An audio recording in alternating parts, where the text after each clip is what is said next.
이번 강의는 도형 분배에 대해서 한번 생각을 해보도록 하겠습니다.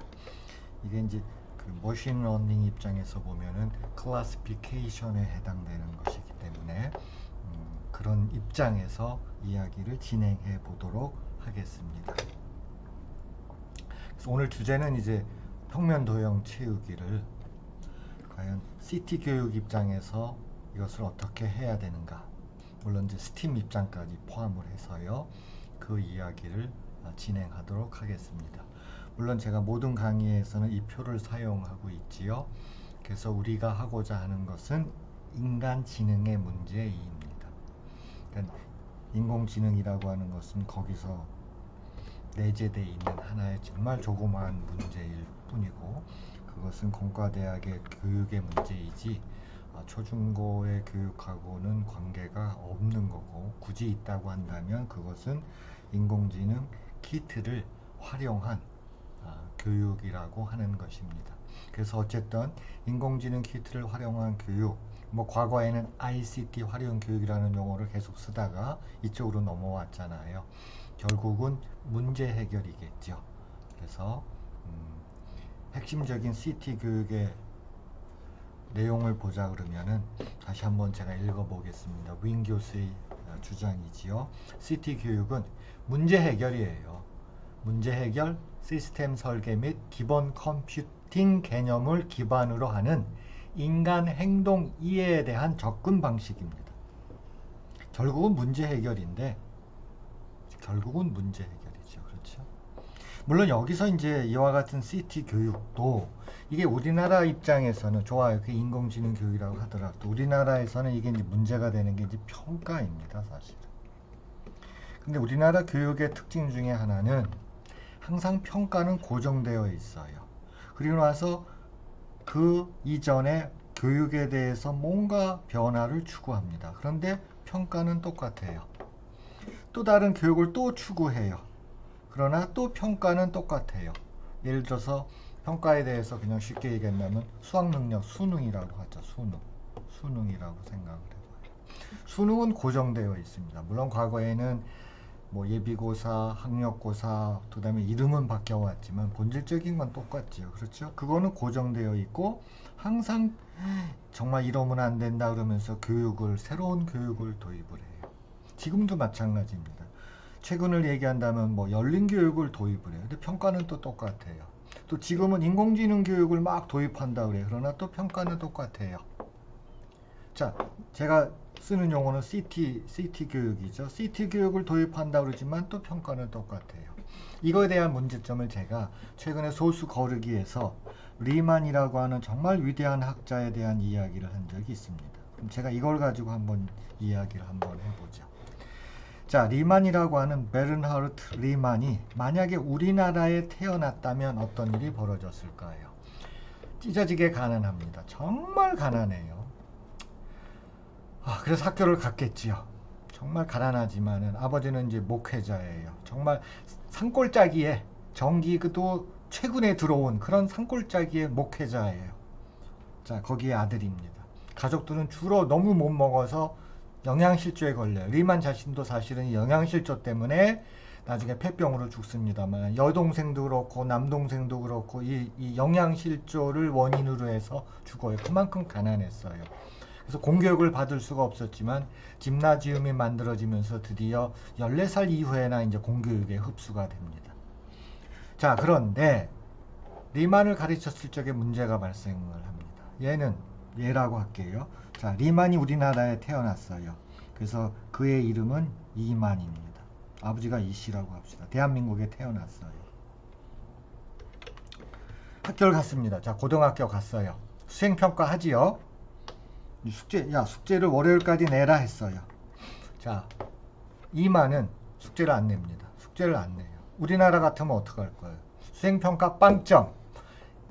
등급 뻔하죠. 뭐 7등급 안에 들어오겠습니까? 9등급을 한다면 7등급, 8등급, 9등급이죠. 또 욕 바가지로 먹겠죠. 그렇죠. 자, 베른하르트 리만 이야기로 다시 돌아가면 숙제를 안 냈어요. 계속 안 낸 겁니다. 그런데 이 학교 교장 선생님이 리만에 대해서 관심을 갖습니다. 먼저 이 얘기를 해봤겠죠. 너 숙제 왜 안 내니? 이제 교장 선생님이 알았어요. 베르하르트 리만은 자기가 숙제를 했을 때 어떤 프로젝트 수업이겠죠. 우리나라는 수행평가예요. 자기가 완벽하다고 생각해야지만이 과제를 제출을 합니다.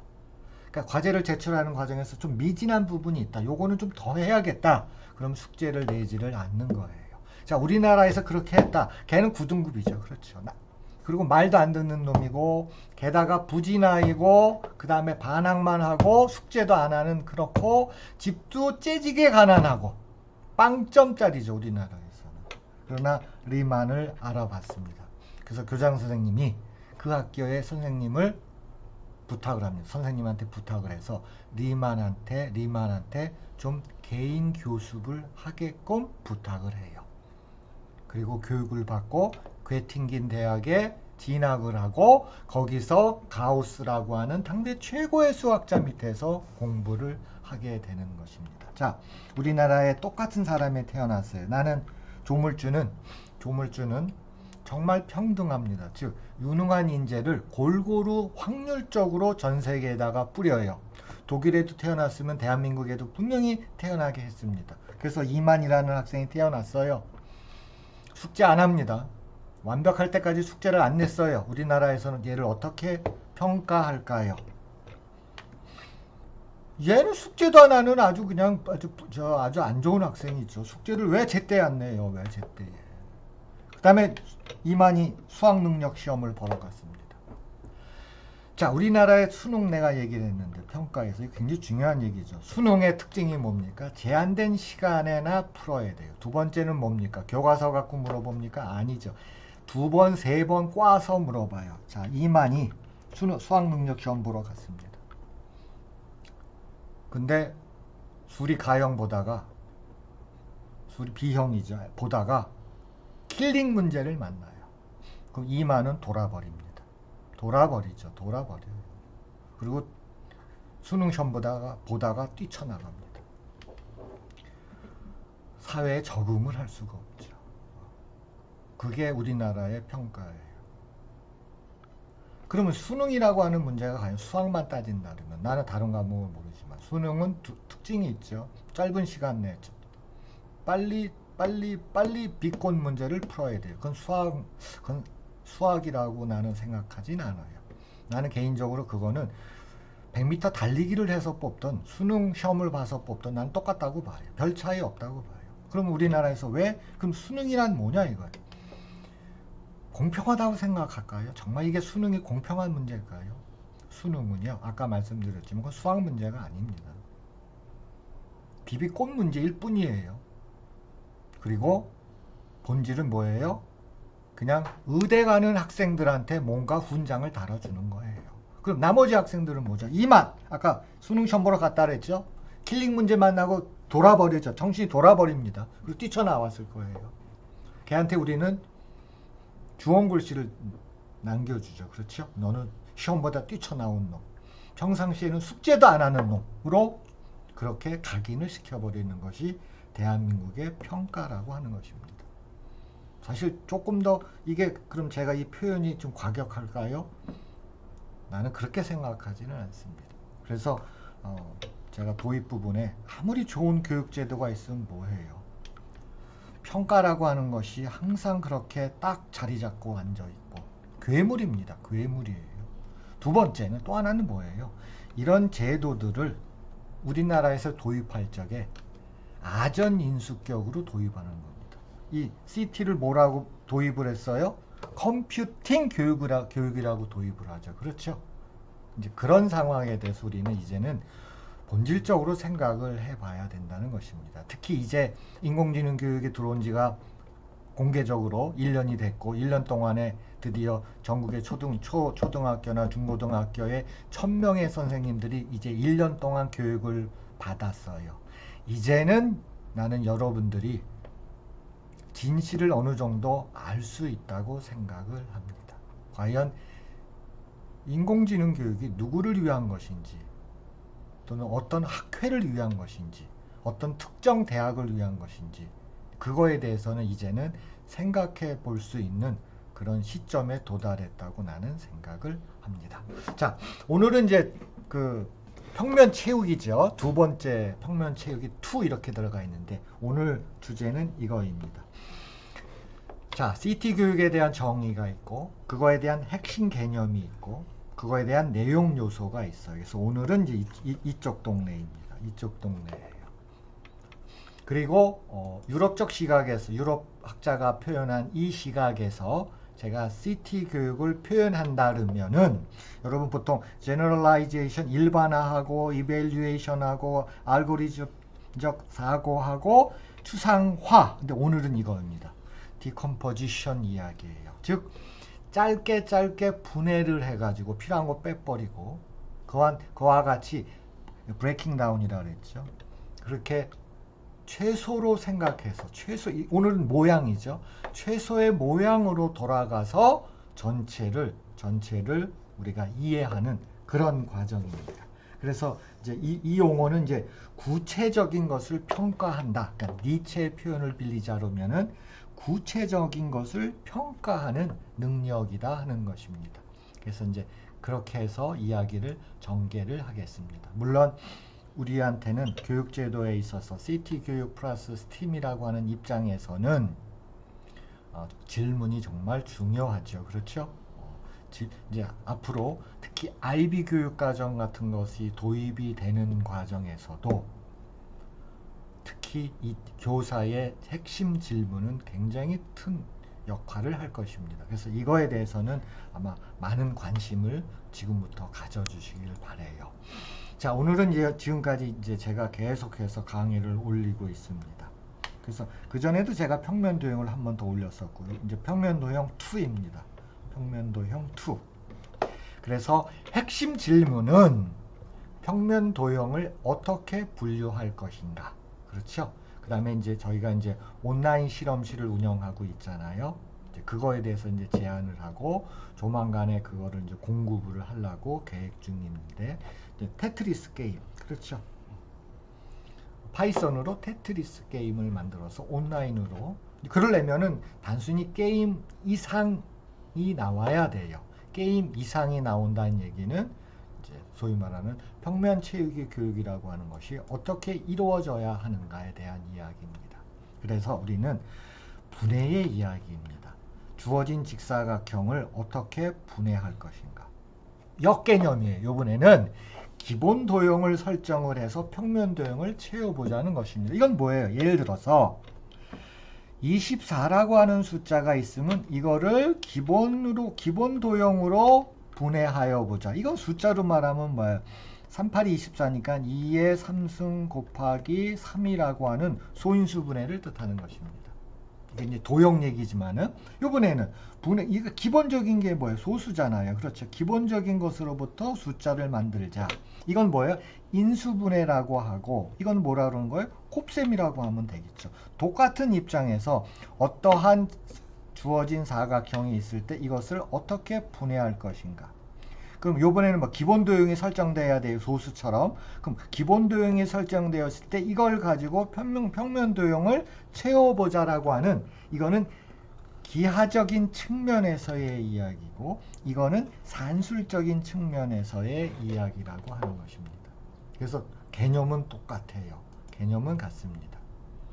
그래서 이제 우리 이제 교육과정을 보면 평면 도형에서 밀고 뒤집고 돌리기라고 하는 용어를 이제 쓰게 돼. 이게 도대체 무슨 말인지를 사실은 여기서는 이제 뒤집고 밀기도 있어야 되는데 네 가지가 있어야 되는 지금 여기서 세 가지로 얘기하고 있죠. 상관없습니다. 그 다음에 이제 그걸 가지고 규칙적인 무늬, 패턴을 만들어 보자라고 하는 것이거든요. 그래서 이제 그게 이제 주로 이제 교과서에서 이제 이런 그림이고 제가 아까 말한 이게 이제 기본 도형이고 기본 도형을 이용해서 적당한 직사각형을 채워보자 하는 이제 그런 뜻으로 여러분들한테 제가 소개를 하고 있는 것입니다. 그래서 평면 도형 채우기에 대해서 우리가 조금은 전체적으로 좀 볼 필요가 있어요. 초등교육에서 평면 도형 채우기라고 하는 것을 저는 네 가지로 봅니다. 그래서 이렇게 좀 여러분들 스스로가 분류를 할 필요가 있습니다. 하나는 정사각형으로 채우는 겁니다. 그러니까 기본 도형이 정사각형이에요. 한 변의 길이가 1인 거, 2인 거, 3인 거, 4인 거 기본 도형이 정사각형으로 적당한 평면 도형을 채워보자. 이게 수학적으로 말하면 이게 목과 나머지입니다. 그러니까 도형을 채워보자라고 하는 것은 그냥 단순한 행동이 아니라는 것입니다. 인간의 사고가 어떤 식으로 나타나는가를 여러분들이 관심을 가져야 되는데 그러니까 이거는 목과 나머지입니다. 한 번 더 제가 구체적으로 보일 거예요. 이번에는 다각형으로 채워보자 하는 겁니다. 왜냐하면 이게 꼭 정사각형일 필요 없거든요. 정삼각형일 필요도 없습니다. 뭐 직사각형 같은 것도 들어올 수가 있는 거거든요.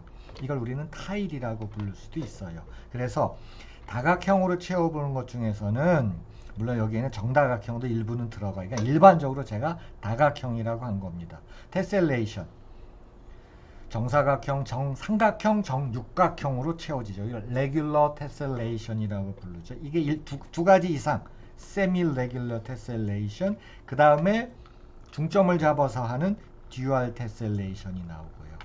아주 더 일반적으로 들어가면 다각형일 필요는 없어요.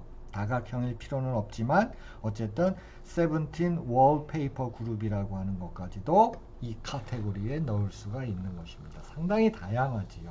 그래서 복잡하기 때문에 이거를 좀 어떤 분류라고 하는 개념으로 전체를 바라보시면 좋겠다는 것입니다. 자, 그 다음에는 뭐냐면은 기본 도형을 만들어서 채우는 겁니다. 기본 도형을 특별한 거죠. 그게 뭐예요? 펜토미노 같은 겁니다. 그렇죠?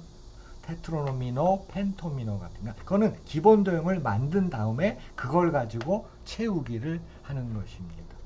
그 다음에 또 하나는 뭐 탱그램도 여기에 들어가겠죠. 그렇죠? 탱그램도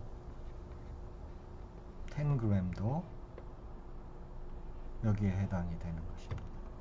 그 다음에 네 번째는 동적 조화입니다. 그러니까 동적 조화는 뭐냐면 주어진 정사각형이 주어지고 이것을 바탕으로 해서 어떤 식으로 확장해 나갈 것이냐 하는 것입니다. 그래서 사실은 이 네 가지가 다 특징이 있고요. 교과서에서는 보통 펜토미노 많이 쓰고요. 또는 테트로노미노 쓰고요. 교과서에 따라서 텐그램도 여기에 기본 도형을 이건 7개죠. 기본 도형이 7개죠. 그렇죠? 기본 도형을 만들어서 그래가지고 평면 도형을 채워보자라고 하는 이렇게 네 가지로 분류를 하는 것이 나는 맞다고 보고 그러므로 해서 혼란을 피할 수가 있고 좋은 교수법을 우리가 구현할 수가 있겠죠. 자, 초등학교에서 나오는 게 바로 패턴을 얘기할 적에 바로 이거입니다. 물론 대수적 용어가 있어요. 세븐 프리즈 그룹이라고 하는 대수학의 얘기지만 이건 상관없습니다. 뭐라 그래요? 우리가 밀고 뒤집고 돌리기 한다는 게 이 뜻입니다. 분명히 초등학교 교과서에서 밀고 뒤집고 돌린다잖아요. 그게 추상대수학의 아주 근본 개념이거든요. 그래서 그 밀고 돌리고 뒤집고 그러니까 밀고 이건 지금 여기다 이제 사실은 이건 그대로 있는 거예요. 자, 요번에는 돌리죠. 그렇죠. 이게 돌리는 겁니다. 그렇죠. 이거는 뭐예요? 밀기죠. 밀고 돌리고 뒤집고. 그렇죠. 뒤집는 거는 두 가지가 있어요. 수평선으로 뒤집는 방법이 있고 또는 뭐겠어요? 이렇게 수직선으로 뒤집는 거겠죠. 그래서 교과서에서는 요거를 얘기하는 거. 돌리고 뒤집고 밀자는 거고 사실은 요것도 하나 나와야 됩니다. 요게 뭐예요? 뒤집고 밀기죠. 그렇죠.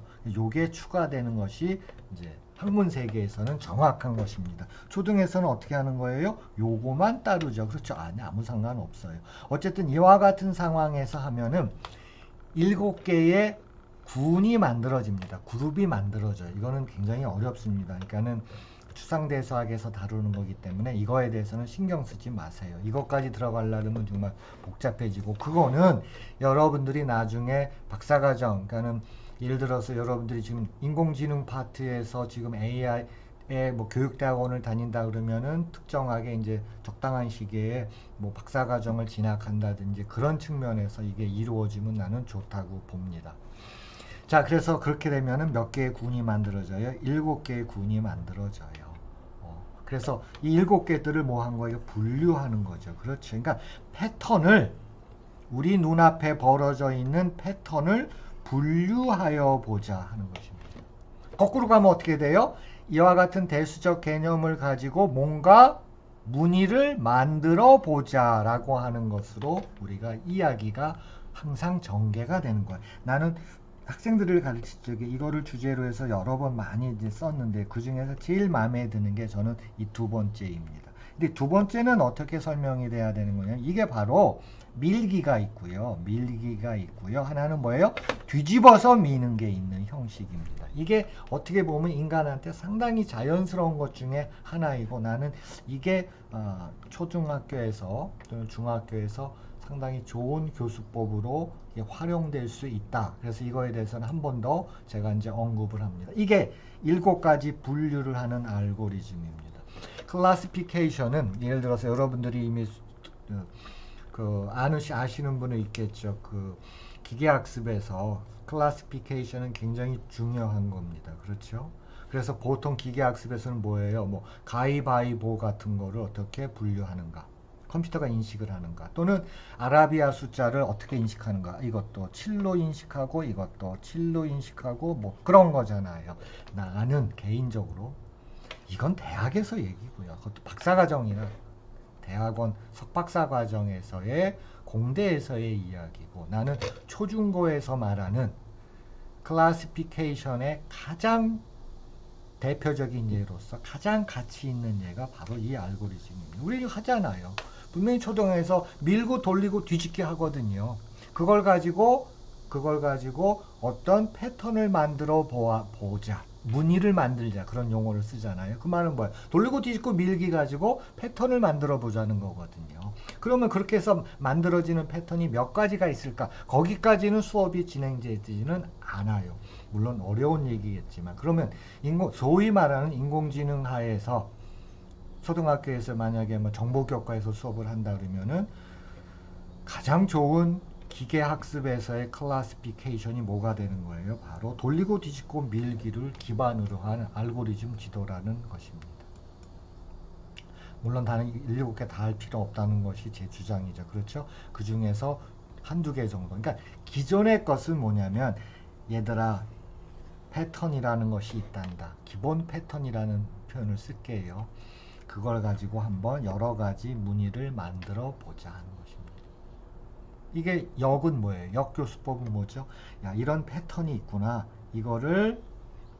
이 패턴은 어떤 원리로 만들어졌는지 얘기해보죠. 여기서 말하는 원리는 밀고 돌리고 뒤집고입니다. 그렇죠? 그와 같은 원리 하에서 어떻게 패턴이 만들어졌는가 하는 쌍방향 교육이라고 하는 것입니다. 즉 분류하여 보자, 만들어 보자에 의해서 초등교육은 구성되어 있다는 것입니다. 그래서 제가 좋아하는 게 이제 아까 이 두 번째 패턴이었었잖아요. 밀고 이거는 뒤집고 밀기가 들어가 있어요. 그러니까 translation이라는 게 민다는 뜻입니다. 그래서 또 하나는 뒤집고 밀기고예요. grid refraction이라고 하는 게 뒤집어서 민 거죠. 그렇죠? 그러면 이게 해당되는 게 테셀레이션 입장에서는 정육각형을 이렇게 붙여보자 하고 똑같은 겁니다. 이게 바로 테셀레이션을 우리가 말하는 돌리고 뒤집고 밀기 시각에서 보면은 이거는 뭐예요? 테셀레이션은 뭐예요? 합이 360도 개념이죠. 그렇죠? 합이 360도다. 따라서 평면을 채울 수 있다. 그러나 이거를 돌리고 뒤집고 밀기 시각으로 보면은 이거에 해당되는 게 바로 이겁니다. 그러면 여기에다가 정육각형에서 해서 특별한 도형을 만들었잖아요. 그렇죠? 특별한 도형을 만들어서 그거를 다시 테셀레이션 해버리면 뭐가 만들어지는 거예요? 하나의 예술의 디자인이 만들어지는 것이죠. 그렇죠? 그래서 제가 사실은 7장에서 활악한 쌍둥이 탑을 할 적에 꽤 많은 디자인을 소개를 했는데 그 디자인의 본질은 테셀레이션의 시각에서 보면은 360도이고요. 돌리고 뒤집고 밀기 시각에서 보면은 이 녀석을 뜻한다는 것입니다. 즉 그래서 여러분들이 어떤 평면 도형에 대해서 패턴을 어떻게 좀 향후에 길게 또는 뭐 심화 또는 어떤 의미 있게 여러분 스스로가 공부한다는 얘기는 이슬람 디자인 이걸 가지고 얘기한다면 나는 여러분들이 이슬람에 대한 역사적인 배경을 이해하는 게 좋다고 하고요. 특히 이거는 셀주크 시대의 아주 최고의 명품이거든요. 그러면은 셀주크 시대에 대해서 아는 것도 나는 필요하다고 봐요. 그러므로 해서 역사적 배경과 그렇죠? 그 다음에 이 디자인의 수학적 배경까지도 뭐 수학이라고 말할 것도 없어요. 그런 것들로 물론 시간이 좀 걸리겠죠. 나는 이게 하나의 교재 연구라고 보는 것입니다. 그러므로 해서 여기에 핵심 질문이 가미가 되고, 그 다음에 제일 좋은 것은 뭐예요? 자와 콤파스를 쓰는 거지만 제가 최근에 추구하는 것은 뭐예요? 이거를 파이썬을 이용해 가지고 충분히 할 수 있다는 겁니다. 그렇죠? 제가 지난번에 올려놓은 것도 파이썬을 이용해서 이렇게 도형 붙이기를 어떻게 하는 것까지, 게다가 사진을 찍어 가지고도 또 붙이기를 할 수가 있어요. 그런 것까지도 우리가 상당히 포괄적으로 폭넓게 접근하자는 것입니다. 본질은 뭐예요? 그게 저는 CT 플러스 STEAM이라고 하는 시각으로 제가 이런 것들을 보는 거고요. 그와 같은 것에서 가장 핵심적인 것이 책을 읽어야 된다는 것입니다. 책을 읽지 않고 CT 플러스 STEAM 교육을 한다? 책을 읽지 않고 인공지능 교육을 한다? 그건 어불성설입니다. 그래서 많은 책을 읽어야 되는 것이 지금 대한민국 어떤 그 선생님들한테 요구되는 핵심 가치라고 나는 생각을 하는 것입니다. 조금 아까 거는요, 이게 90도 회전 같은 게 없어요. 모든 것이 180도 회전입니다. 그렇죠? 무슨 뜻이에요? X축으로 대칭한다, Y축으로 대칭한다 밖에 없어요. 그렇죠? 근데 그거는 이제 어떤 1차원 개념입니다. 사실은. 초등학교에서 밀고 뒤집기는 1차원 개념인데 이거를 2차원 개념으로 오게 되면은 많아져요. 이게 경우의 수가 아까는 7개였었죠. 7개도 많잖아요. 저는 그래서 그 중에서 한 2가지 정도를 가지고 나는 수업에 사용한다고 하는 것이 좋은데, 이론적으로 보면은 17가지가 나오고 17가지의 알고리즘이 나오게 되는 것입니다. 그래서 이거는 이제 지금 러시아 학자입니다. 그래서 페도로프가 이걸 1800년대에 이걸 처음으로 증명을 합니다. 그래서 돌리고 뒤집고 밀고 뒤집고 밀기, 그 네 가지라 그랬죠. 그것에서 만들어지는 그룹은 17가지 그룹이 존재한다는 것입니다. 1800년대 후반에 나왔던 거고요. 이분이 그 상트에서 활동을 했어요. 그래서 그 여행지리는 또 어딜 가야 돼요? 상트를 또 가야 되겠죠. 그렇죠?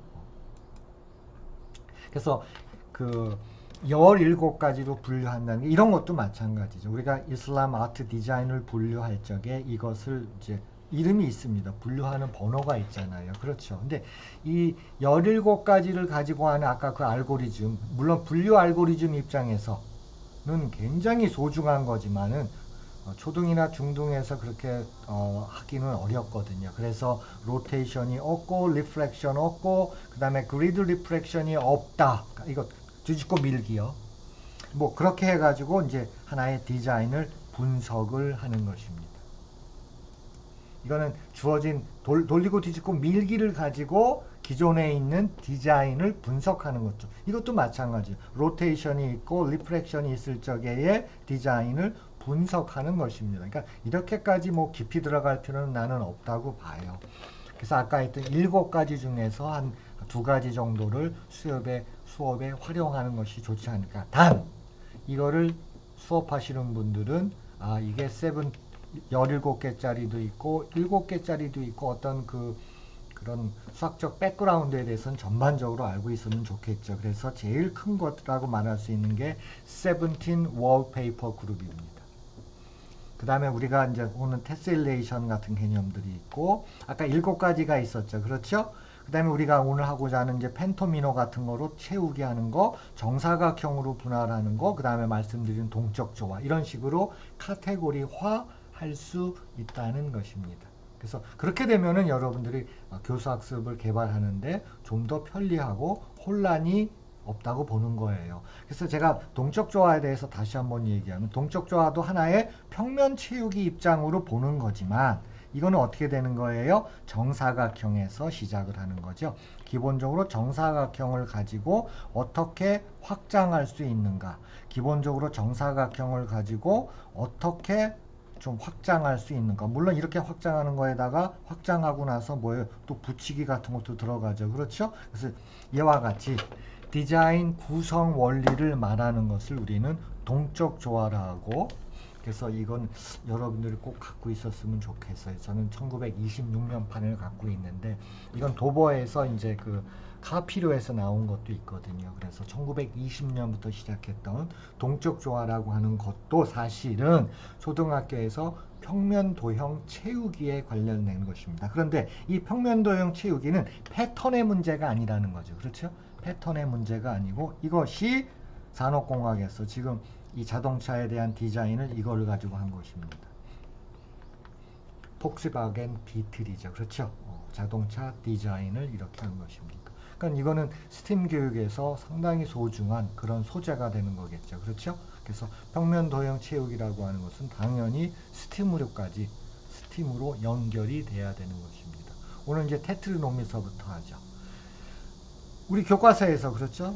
초등에서도 테트로미노에 대해서도 나와 있고, 이건 4개짜리입니다. 제가 이걸 어떻게 수업을 하는지 여러분들한테 소개를 합니다. 여러분들도 금방 눈치챌 수 있어요. 타일이죠. 타일을 무수히 많이 있어가지고 학생들한테 이제 방향을 주죠. 얘들아, 이거를 4개를 가지고 하자한다. 4라고 하는 개수를 결정을 해줍니다. 4. 그럼 4개를 가지고 돌리고 뒤집고 똑같은 거는 제외하고요. 그래서 또 돌리고 뒤집고가 나오죠. 몇 가지가 나오는지 한번 기본 도형을 만들어 보자 하는 것입니다. 그러면 이제 제가 이제 풀을 나눠주는데, 제일 좋은 풀은 이건 이제 플라스틱을 줘갖고요. 제일 좋은 풀은 악이오죠. 그렇죠. 또는 그 순간 접착제인데 초등학교 3학년 학생들이나 4학년 할 적에는 좀 겁나요. 그 접착제는. 그렇죠. 그래서 그거에 대해서 염두를 두셔가지고 타일을 가지고, 이걸 타일이라고 부릅니다. 그래서 기본 도형을 만들죠. 그렇죠. 그러면 기본 도형이 만들어졌으면, 만약에 4개다 그러면 4개 줬으면 기본 도형이, 어떤 학생은 선생님 이렇게 붙여도 되죠? 그러면요. 붙여도 되는 겁니다. 그러면 하나의 넓이를 이루는 이게 4잖아요. 그렇죠? 그럼 기본 도형이 과연 몇 개가 나오냐면 5개가 나온다. 그러면 전체 넓이는 얼마가 되는 거예요? 20이 되는 겁니다. 그러면서 이제 뭔가 어떤 작업을 하려고 하는 거죠. 그렇죠? 그래서 1단계에서는 학생들이 돌리고 뒤집어서 같은 거는 같은 거로 한다라고 했을 때 과연 몇 개의 기본 도형을 찾아내냐 하는 것입니다. 그거 찾아낸다고 하는 것은 대단한 거죠. 그렇죠. 그래서 4개를 주고 기본 도형을 한번 모두 다 찾아보아라.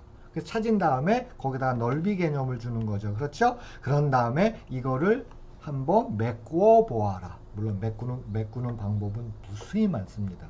물론 그것도 하나의 이제 공대 우리 학생들이 진학하게 되면 이렇게 메꿨을 때 몇 가지가 존재하는가도 하나의 좋은 프로젝트입니다. 어쨌든 초등이나 이런 데서는 할 수가 없고 여러 개를 한번 만들어 보자는 거예요. 그래서 1단계에서는 학생들이 과연, 제가 이거 칠판에서 찍은 겁니다. 5개를 잡아내는 겁니다. 여기서 5개를 잡아냈는데 수학적 백그라운드, 우리가 학생들에게 요구하는 것은 돌리고 뒤집고 해서 같은 거는 같은 거로 처리한다라고 하는 어떤 이큐발란트 개념을 학생들이 이해하고 그것을 수행을 하는 것입니다. 여기까지 도달한다? 정말 괜찮은 겁니다. 정말 훌륭한 학생들이죠. 그렇죠? 시간은 좀 오래 걸려도 좋습니다. 그렇죠? 제가 아까 리만 얘기했었죠. 그렇죠. 그래서 교과서에서도 이렇게 나와요. 그런데 지금 몇 가지인가요? 이게 하나, 둘, 셋, 넷, 다섯, 여섯, 7가지가 있죠. 그렇죠. 여기서는 지금 그러니까 그거에 대해서는 충분히 여러분들 알고 계셔야 됩니다. 그러니까 여기서는 돌리고 뒤집고에 대해서 그걸 같은 거는 같은 거로 한다, 그런 게 없는 거예요. 그렇죠. 그럼 왜 이렇게 있는지도 한번 좀 생각을 해봐야 됩니다. 그렇죠. 왜 7개로, 교과서는 왜 7개를 했을까? 이유가 뭘까? 그렇죠. 난 잘 이해가 안 돼요. 그렇죠. 돌리고 뒤집고 개념을 집어넣어야 됩니다. 자, 그런 다음에 뭐가 되는? 기본 도형이 설정됐잖아요. 그렇죠. 그럼 기본 도형을 갖고 얘들아 40을 채워보자 하는 것입니다. 물론 40이라고 하는 것은 뭐예요? 평면 도형을 뜻하는 겁니다. 40을 채워보자. 어떤 학생들은 이렇게 채울 수도 있어요. 또 어떤 학생들은 40을 이렇게도 채울 수가 있다는 것입니다. 꼭 인수분해하는 거하고 똑같아. 얘들아 40을 인수분해하여라. 네 알겠어요. 얘는 2 곱하기 4잖아요. 또 10은 2 곱하기 또 5잖아요. 이렇게 하는 거죠. 그렇죠? 이건 유일하죠. 그렇죠? 유일하죠. 물론 왜 유일해요? 2 곱하기 5나 5 곱하기 2나 똑같은 것을 본다라고 하는 입장에서 인수분해는 유일하다는 것입니다. 그렇죠? 근데 이거는 인수분해가 유일하지가 않죠. 그렇죠? 물론 이걸 도형분해예요. 그렇죠? 다만 이건 기하적 입장에서의 학생들한테의 분할을 가르쳐 주는 거고요. 이거는 뭐예요? 40이라고 하는 것을 산술적 입장에서 분할을 가르쳐 주. 오늘 주제가 뭐예요? 디컴포지션이죠. 그렇죠? 디컴포지션이. CT 교육에서 굉장히 중요한 위치를 차지하죠. 디컴포지션이라고 하는 것은 굉장히 중요한 개념입니다. 그래서 이와 같은 과정은 CT 교육에서 말하는 디컴포지션을 이야기하는 것입니다. 그러니까 핵심 개념이 우리나라 수학 교육은 핵심 개념이 없어요.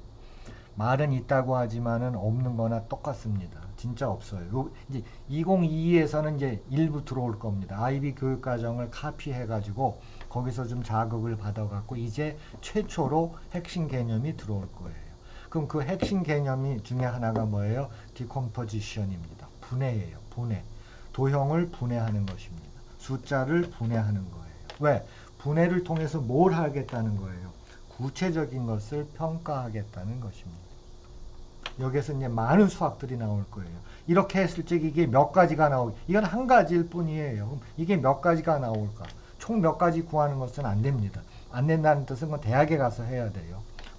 그러면 초등학교에서 이 사이즈로 여러 개, 최소한 2가지 정도를 만들어 보자. 그럼 된 거예요. 그래서, 자, 그러면 여러 개를 만드는 것 중에서 너무 사이즈가 크면 안 돼요. 그러면은 4x4입니다. 그렇죠. 4를 채워보자는 거예요. 4는 쉬워요. 그렇죠. 4x4 채우기는 쉽습니다. 그렇죠. 일단 이거죠. 그렇죠. 요거 정사각형 가지고 요거 채우면 되겠죠. 그렇죠. 요 정사각형이라는 만들고 그 다음에 요거로 만들죠. 그래서 이거는 가능하면은 몇 개까지 나올지는 몰라도 학생들이 의외로 많이 찾아낼 수 있다는 것입니다. 물론 지극히 수학적인 게 뭐예요? 총 몇 가지가 존재하는가를 증명하여라예요. 그거는 어디 가서 한다고요? 대학원 가서 하는 겁니다. 대학원 가서. 그 다음에 초중고에서는 뭐예요? 가능하면은 특히 초등에서는 뭐예요? 가능한 많이 찾아보자 하는 겁니다. 개인별로 많이 찾는 학생들이 나오겠죠. 그렇죠. 물론 우리 선생님들은 가르칠 적에 학교에서는 이렇게 몇 개까지 나온다는 것까지도 알고 있으면 좋겠죠. 자, 탱그램도 어떤 입장으로 보느냐? 탱그램은 역시 2가지 입장입니다. 똑같아요. 산술적 입장과 기하적 입장이 항상 같이 갑니다. 그러니까 탱그램이 왜 산술적 가치가 7조각이라 그랬잖아요. 그렇죠? 그럼 특정 도형에다가 넓이를 줘요. 그럼 예를 들어서 이 녀석의 넓이를 1이라고 하자. 그랬을 때 이 녀석의 넓이는 얼마인가? 분수 얘기로 된 거죠. 그렇죠? 처음에 이제 분수를 지도할 적에도 상당히 좋다는 거예요. 산술 지도예요.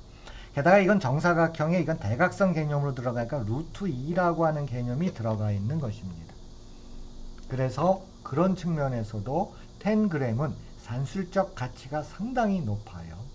또 하나는 기하적 가치도 추구할 수 있다는 겁니다. 이거는 7조각이죠. 기본 도형이 7조각이에요. 그래서 삼각형이 하나, 둘, 셋, 넷, 5개가 있고요. 마름모가 하나 있고 정사각형이 하나 있고 이게 기본 도형입니다. 그렇죠? 그 기본 도형으로 정사각형을 만들어 주는 거죠. 그런데 이건 여기 한번 가보세요. 이건 학생 작품인데 그 안에 다시 또 뭐가 있는 거예요? 10g이 들어가죠. 그러니까 10g 안에 또 10g이 들어가는 정말 기발한 아이디어죠. 그렇죠. 이것은 기하적 측면에서의 지도이고 평면 도형 채우기자라는 용어, 그 용어를 가지고 제가 계속 쓰고 있는 것입니다. 그래서 10g도 여러분들도 한번 관심을 가져보고요. 디자인적인 측면이 많죠. 아까 4개의 타일 가지고 만들어 보자. 5개가 존재한단다. 그러면 전체 어떤 직사각형을 채우기를 한번 해보자. 너는 그럼 직사각형 채우기를 3가지나 발견했네. 그거였잖아요. 그러면은 이와 같은 책꽂이도 만들 수가 있겠죠. 그렇죠. 물론 이와 같은 디자인 구성, 디자인 디컴포지션을 할 적에 굉장히 중요한 게 그럼 이 디자인 구성 원리는 뭐냐 하는 것입니다. 이거는 점대칭입니다. 당연히 초등학교에서 점대칭 다루죠. 그렇죠? 이건 점대칭입니다. 그러니까 점대칭이라고 하는 구성 원리로 해서 기본 도형은 누굴 쓴 거예요? 이 네 개짜리죠. 그렇죠? 4개짜리 테트로미노를 써가지고 이걸 한 겁니다. 이게 왜 점대칭 구조예요? 점대칭이라고 하는 것은 축에서, 그렇죠? 축에서 대칭으로 가는 거죠. 그러니까 얘가 1로 갔다가 여기서 1로 넘어오는 겁니다. 그래서 얘하고 얘는 점대칭 구조이죠. 그렇죠? 당연히 초등학교에서는 어떻게 하는 거예요? 얘들아 이거 한번 이 도형을, 요 예쁜 도형을 점대칭으로 한번 만들어 보아라. 그럼 이쪽으로 옮겨가죠. 그렇죠? 이쪽으로 다시 또 옮겨가죠. 그렇죠? 얘하고 얘는 무슨 관계가 있는 거예요? 점대칭 관계가 있는 것입니다. 자, 그래서 이건 점대칭 구조를 가지고 기본 도형은 테트로미논을 써가지고 작품을 완성한 거죠. 그렇죠? 정말 아름답지요. 그렇죠? 물론 여러 가지 테크니컬한 것이 있어요. 평면도형 채우기입니다. 이건 평면도형을 채운 건 아니지만 이것도 역시 또 정말 가치가 높은 그런 작품이잖아요. 펜토미너 이제 5개 갖고 해야 되겠죠. 그렇죠? 5개까지는 나는 좋다고 봅니다. 얘들아 5개 한번 만들어 봐라. 그러나 돌리고 뒤집어서 같은 거는 한 가지로 처리한단다 라고 하는 디렉션 하에서 해야 됩니다. 12개 나오고 대단하죠. 12개를 다 구한다. 그럼 너무너무 정말 훌륭한 학생입니다. 그렇죠? 시간이 좀 오래 걸려도 상관없어요. 물론 우리 수능 입장에선 아니죠. 수능으로 문제를 낸다면 이런 거잖아요. 10초 안에 12개 다 찾아라 그거죠. 그렇죠. 그게 대한민국의 수능 체제이죠. 그렇죠. 그런 다음에 적당한 직사각형을 주고 한번 채워보아라. 그렇죠. 단 2개씩 쓴다. 뭐 그렇게도 나올 수가 있겠죠. 이건 뭐예요? 60이니까는 뭐예요? 단 1개씩 사용하여 다음 직사각형을 채워보아라. 근데 뭐예요? 학생마다 채우는 게 결과가 다 틀릴 수가 있는 겁니다. 그렇죠? 다 틀릴 수가 있어요. 이거 몇천 개 나오거든요. 그렇죠? 그럼 이게 다 이렇게 채운다면 총 몇 가지가 나올 것이냐? 그건 대학원에서의 문제죠. 대학에서의 문제이지 초등학교에서의 문제는 아니라는 것입니다. 이게죠. 자, 얘들아, 이거 한번 채워보자. 네, 선생님, 저 이렇게 채웠어요. 잘했다. 선생님, 저는 근데 저는 이렇게 채웠네요. 제 친구하고는 채운 게 틀리네요. 당연하단다. 그럼 이제 학생들이 물어보겠죠. 이게 도대체 몇 가지가 나와요? 그럼 뭐라고 대답하면 좋을까요? 엄청 많이 나온단다. 그거 어떻게 구해? 그거 대학 가면은 구할 수 있단다. 그렇게 하면 돼요.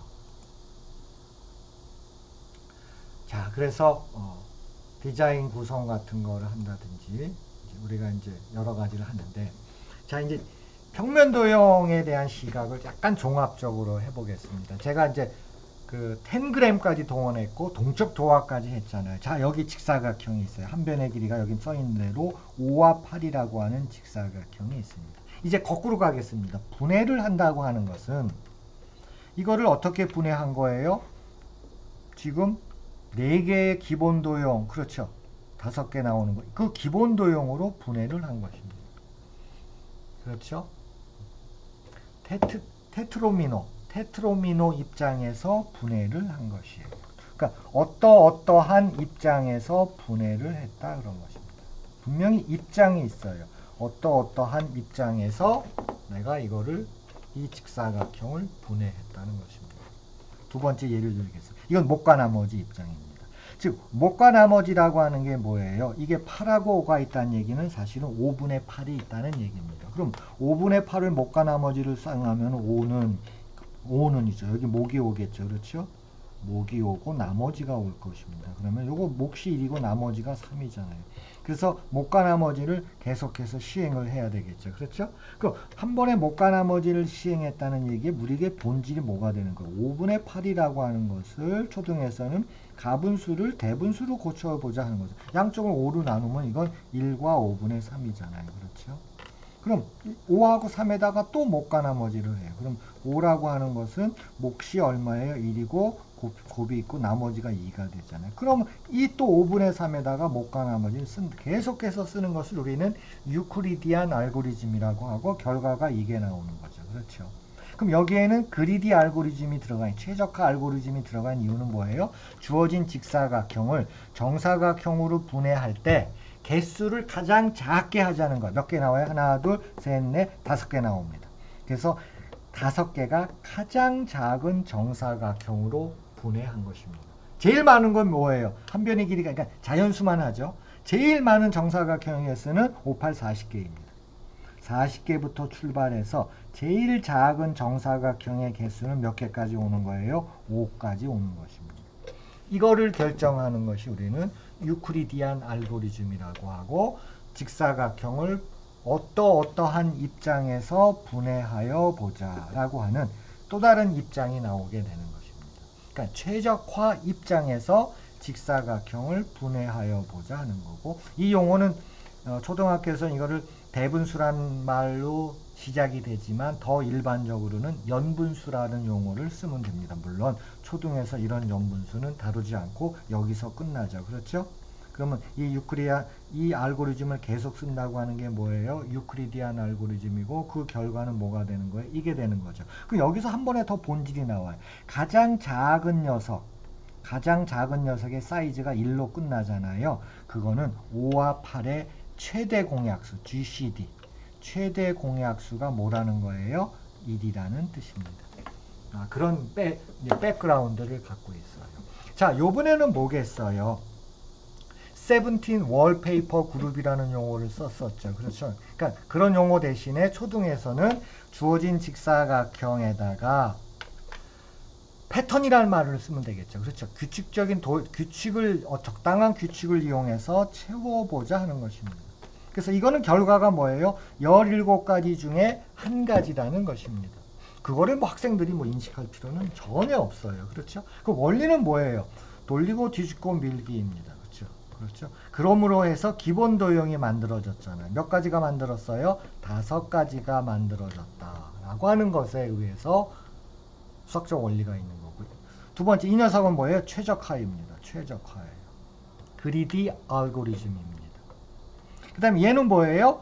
4가지죠. 돌리고 뒤집고 밀고 뒤집고 밀고라고 하는 개념에서 들어가는 것입니다.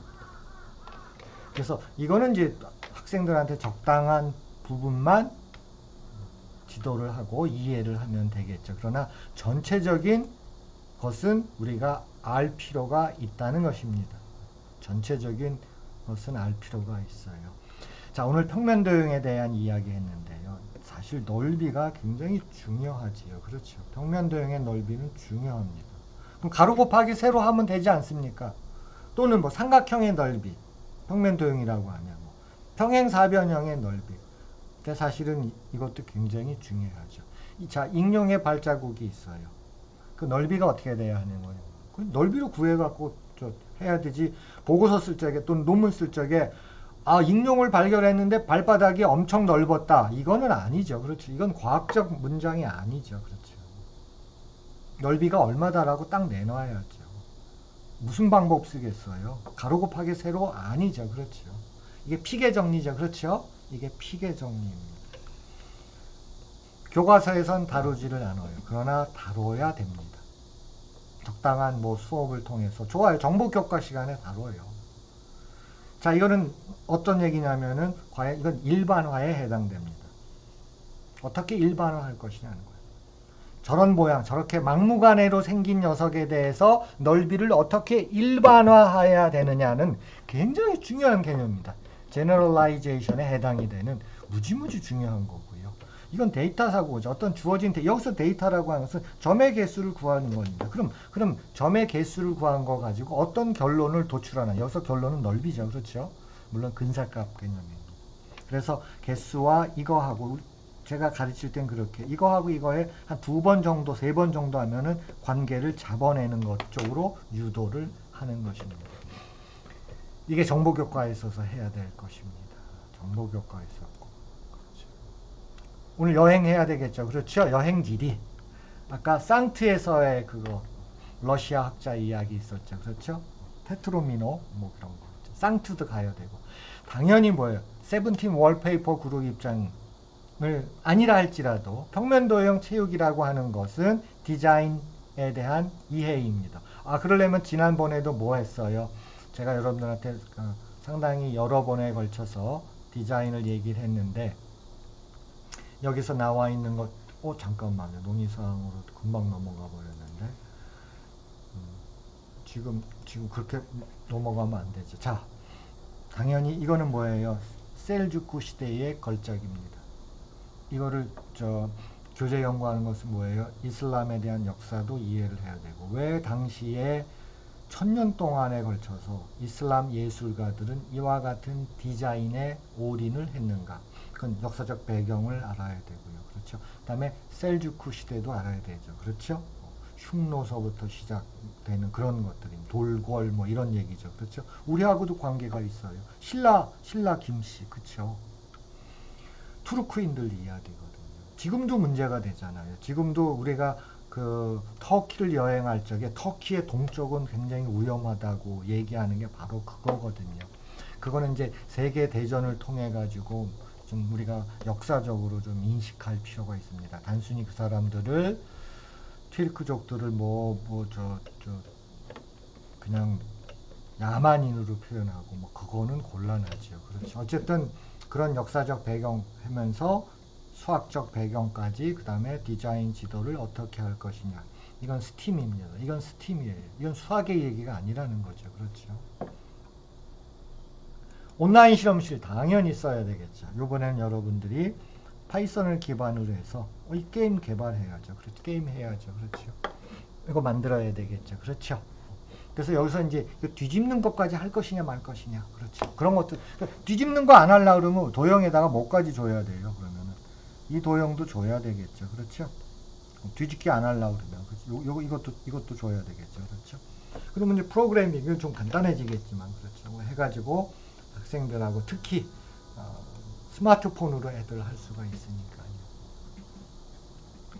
그래서 기본 도형이라고 하는 것은 우리는 이제 그 기하적인 측면에서 그럼 이걸 설정하는 원리가 있습니다. 그렇죠. 이 설정 원리가 제일 중요한 거예요. 그래서 동적 조화도 나오는 거고 텐그램도 나오는 거고 그렇죠. 테트로미노도 나오는 거고 그렇죠. 그래서 뭐 프리즈 그룹도 나오고 세븐틴 월페이퍼 그룹도 나오는 거고 뭐 그런 것들입니다. 그 다음에 이제 그걸 어떻게 분류할 것이냐에 대한 이야기죠. 기계학습에서 상당히 중요한 클래시피케이션은 여기서 하는 것입니다.